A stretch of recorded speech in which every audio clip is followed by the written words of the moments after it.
This is where the story gets a little bit darker here. In many cases, the altruists want to say that voluntary charity or voluntary philanthropy is not going to be enough. What we also need is to politicize altruism, and to the extent that we don't believe that there will be enough voluntary philanthropy, the state should step in and start redistributing assets from productive people to poorer people, and this then leads to a different character in the political sector, an ethical argument for increasing the redistribution of wealth in any given society. And so what we then have is any number of laws that are passed for compulsory redistribution of wealth, and then we have a developmental path that leads us in the direction of the welfare state to the extent that this dynamic works out. And so what we then have so far is one dynamic leading in the direction of pushing us toward free market types of societies, so we're thinking of production and trade, and then voluntary redistribution in some cases, and another line of development pushing in the direction of an increasing role for government and compulsory redistribution of wealth in that particular society. Now, I think the dynamic is more complicated because there's a third type of person who is operative, people who are not interested in producing wealth themselves, nor are they interested in redistributing wealth that they have to other people. Rather, they're interested in confiscating other people's wealth, predatory people who are engaged in fraud, in outright theft, right, and so forth, and they are always a significant part of the political economy as well. Now, to the extent that they are able to do so, naturally they have to be parasitical on people who are productive, and to some extent they're successful in taking other people's wealth and lining their own pockets to that effect. And so we have any number of win-lose transactions that are initiated by predators. Now, people who are productive, who have the wealth, they're not entirely passive here. They react on the basis of this, saying we need some protection, and so what they do then is empower government to pass certain kinds of laws, using force against those people who initiate force, that is to say, the predatory types of people. And the argument here is that it's good for people to be productive and to trade with each other. Anybody who doesn't engage in those kinds of activities needs to be stopped, and that's a legitimate use of government force, but it has to be limited to that particular function as well. And so those laws have to be stopped only to stop predators, and so what we then have is what we call limited government. Positive role to protect producers, not to redistribute wealth, and so we have this dynamic.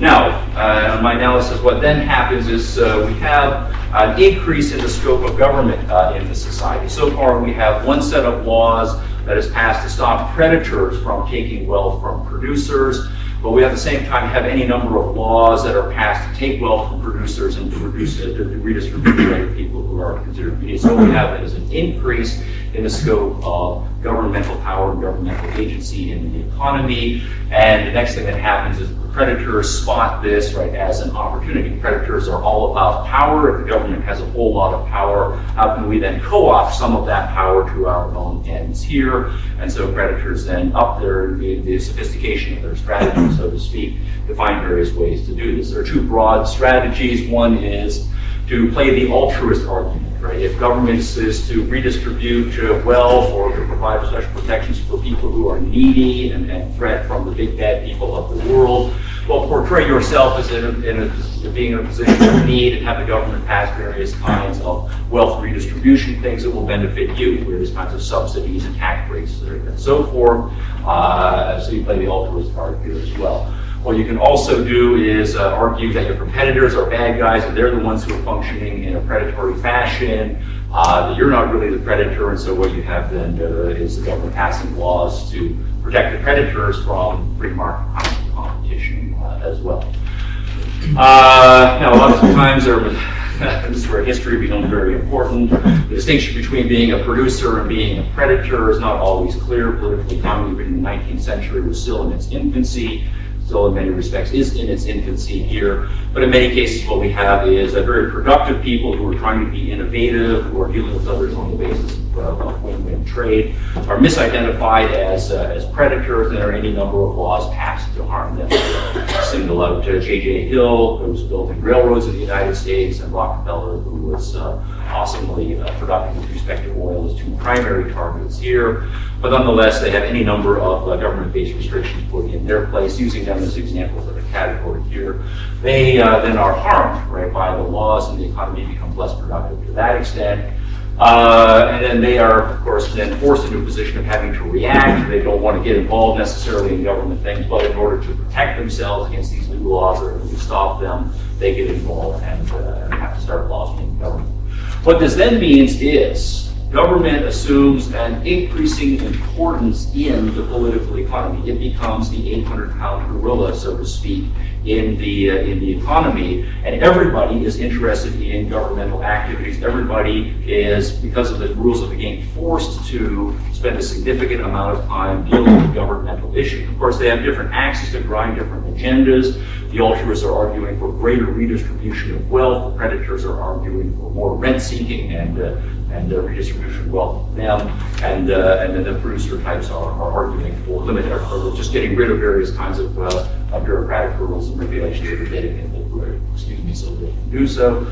But I think that the scale gets tipped fairly quickly here, and we start on a downward spiral because sort of the public choice stuff comes in. Any number, I hope I'm not offending anybody's delicate sensibilities here, but many government officials are open to bribery in various degrees, and they have the power to exact various kinds of tributes from all of the people who are lobbying. And some of them, of course, want a great deal more power, right? They have their own motivations in those particular cases. And so what those two things together mean is that naturally there's going to be an increase in the amount of government bureaucracy, and that's dysfunctionality, but at the same time there's an increase in the amount of political corruption as necessarily more people resort to bribery in this political economy. So what we then have is at the same time an increase in government bureaucracy, an increase in political corruption, and then it's an onward spiral until we get to increasing political and economic dysfunctionality, which I think is where we are now. There are any number of case studies we can follow. Okay, now that talk through is that. It all boil down to hopefully 10 or so minutes worth of talk here. Now, what I'm going to do then is use this as a springboard for the next part of my talk. What I'm interested in is the connection between the work that philosophers do and the connection between and the work that economists and political scientists do. And in many cases, those professions are siloed. As a philosopher, I get my feelings hurt on a fairly regular basis because I talk to economists. I love what you do. I'm very interested in economics. But the economists are often very wary of talking to a philosopher. Right? Philosophers do weird stuff. And what's the point? We're going to be empirical, right? So one part of the argument then is going to be, if I do this, all of this stuff here, which is too small here, but you have it on the chart there. This is all the political economy stuff here. This is some of the governmental stuff here. But if something to this kind of analysis here, all of the political and economic stuff here is consequent to underlying stuff that's going on here. And this is where the ethics comes in, it's philosophical stuff that comes in. If we say there are people who are committed in their lives to being productive,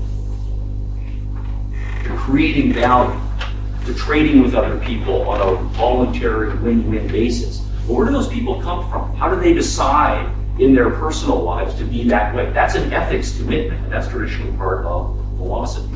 If people decide in their lives that looking after the poor, profit is paramount. Profit seeking is an immoral activity. What we should be doing is focusing on redistributing wealth. And they pour an enormous amount of energy into the political and economic sphere to do so. But where do those people come from? That's an ethics commitment. And again, that's philosophy that has to say something about that. If we have any number of people at a certain point commit to a predatory lifestyle, I'm not interested in going to work in the cubicle farm 40 hours a week at the insurance company. That's what my dad did, to put him in an early grave. I want to get money fast now, and so I need to come up with a great scam to get my 10 million, or really upgrade 100 million pesos, say, so I can retire and live the good life. Right? People make these decisions here. This is a philosophical commitment. This is an ethics commitment. Where do those people come from? So the first thesis that I'm going to assert is if we want to understand the political and the economic dynamic, there is a lot of technical economics that can explain things. There's a lot of technical political stuff that can explain things, but the philosophical and the ethics component has to be there purely in terms of describing how political economies work out the way they do. So, That is to say, if you get the right button here, all of this ethics stuff at the beginning here, the distinction between producers, predators, and altruists has to be folded into the example, and then all of the politics and the economic stuff, I think, is consequent to that. But then this raises some conceptual issues.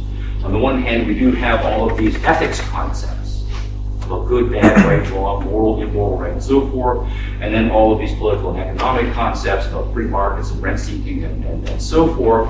One set of concepts is typically descriptive, another set of concepts is traditionally normative. How do we bridge this gap between the descriptive and the normative, or the is and the ought, or the ethical and the political, economic, right, and so forth? And this is where things get very dicey, and people on both sides of the divide, the philosophical divide and the economic divide, start to get a little bit nervous. So let me do another flow chart. I always think of flow charts here. Let's talk about the economy and how ethics issues and value issues relate to that all the way through. So let's start at the beginning. Suppose we say here we have some economic agents. We have people who are producing, they're trading, and they're consuming. Looking at particular individuals. They go on then to create various kinds of institutions. They create businesses, they create markets, they create money as a medium of exchange. And that's what we call the economy, a collection of agents as individuals, the institutions that they create as the economies. Now, if we're economists, we're studying this. We're studying individuals, right? What are these individuals doing at a very micro level? And we study the various institutions that go on in the economy. And we're knowledge seeking, trying to figure out why these people are doing what they're doing. We're forming various hypotheses. We gather data, we make various analyses, and we reach various kinds of conclusions. Now, we then, on the basis of that, make various kinds of recommendations, right, as economists. Here's what our understanding of the economy, therefore this is what we think should be done here. We make recommendations, we advocate for the passing of various kinds of regulations or the repeal of various kinds of regulations.